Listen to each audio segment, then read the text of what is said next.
Hey, hi everyone. Hope you all are doing well.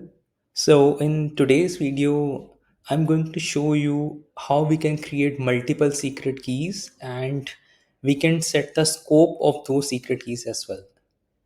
So, before you could have only one secret key and it can access the entire database.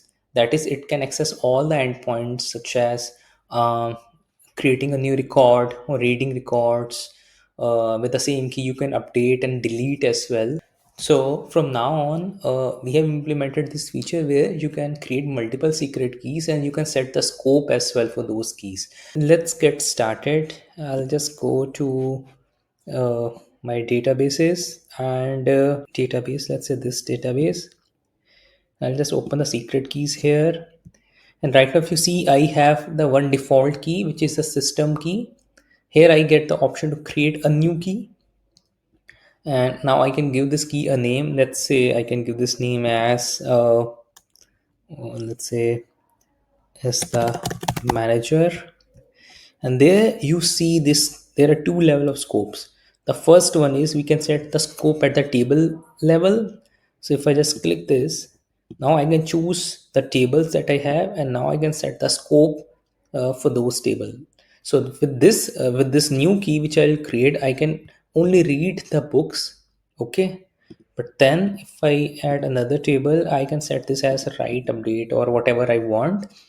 So this is what the scope will be for the books and the users, right? So this is a very granular control you can get. Let me remove this. Now, if we remove this, we get the global scopes. So if you do not want to set the scopes at the table level, you can set the global scope. So if I just click on read, this new API key which will be generated can only have the read access but to all the tables, okay, inside your API. So all the table means all the endpoints for your API documentation. So it will not be at the table level or those more granular control. So similarly, if I just choose write as well, so this key will be able to read and write to for all the tables. Let me set the table scope first of all. Let's say I can set the books. I can set only read. For the users, I can set write, and I can set delete as well. Okay, so these are the permissions I want. Now just click on create key. So my manager key has been created, and if you see, the scopes have been set like this. Now if I just copy this key and let me go to the documentation, I'll go to the API documentation here. So I am inside the API documentation now, and here uh, the scope we had was, if I just go back and see the scope that we have defined. So for the manager, the scope is for the tables book, I can only read. So let's first test the books endpoint. So I should only be able to read, right? Now, if I just go back here and I will authorize with this new secret key. And first of all, I should not be able to write because the only permissions assigned to this key is to read the books. I'll try it out and I'll give this, I will leave it as it is, and I will click on execute. And there you go, you get this error: insufficient table scope for books. It needs write access so as to be able to write a new book. Now I should be able to read the books. Okay, and if I just try it out, I'll click on execute, and there you go, I am able to read all the data inside the books, but I was not able to create a book. Okay, similarly, if I try to update, I should not be able to update as well.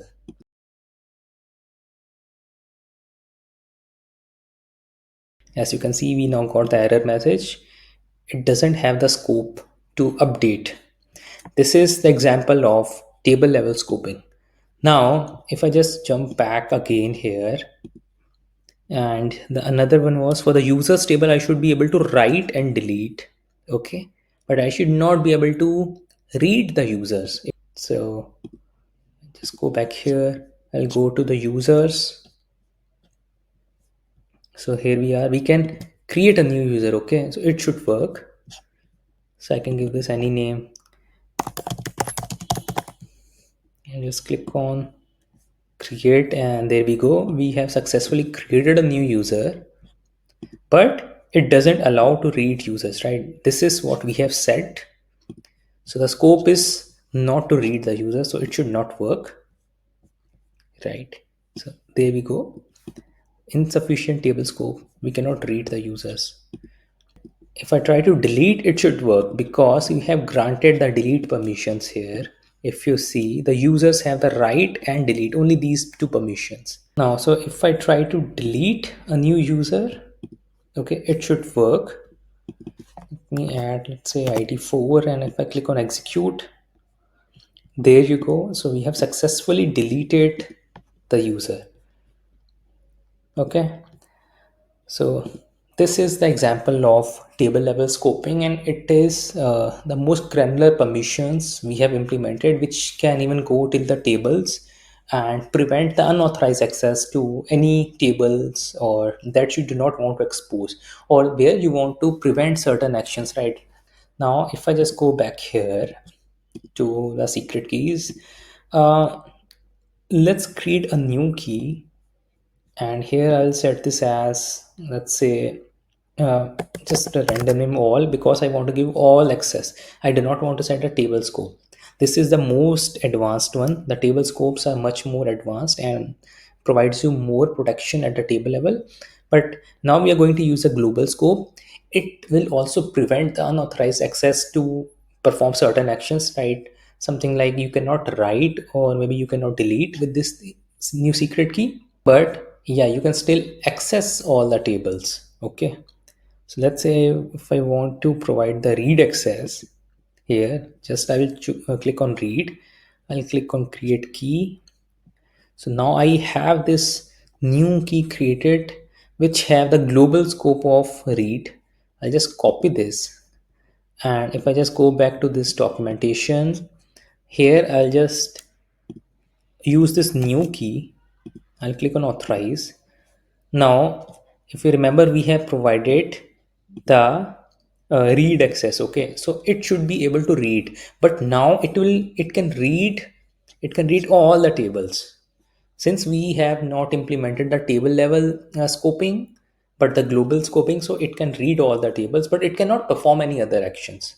So let me try to first of all just randomly try to create a new book. So I'll just randomly add any text, execute. So it should not work, right? Insufficient scope. So it will similarly work for all the other post endpoints as well. It will not work, but it will work to read all the endpoints now. So I'll try to execute this. So it's working, which is good. Okay, I'll try to do the same for the users as well.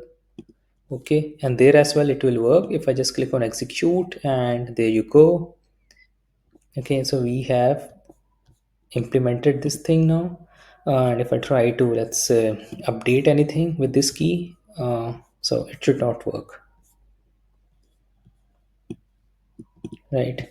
But the only caveat here is the global scope actually give access to all the tables. It just prevent the actions that you can perform like read or write or update. You can only perform only those actions which you have granted the access to. But the table level scopes, you can even go further down to the tables and just select only certain endpoints and only specific actions on those endpoints. So that is more advanced there. So I hope this was helpful, and from now you can start creating more multiple keys and you can define the scope there and start using with your front end applications. Again, if you have any questions or concerns, just send an email to our support team and we'll try to respond to your queries as soon as we can. Thank you and take care.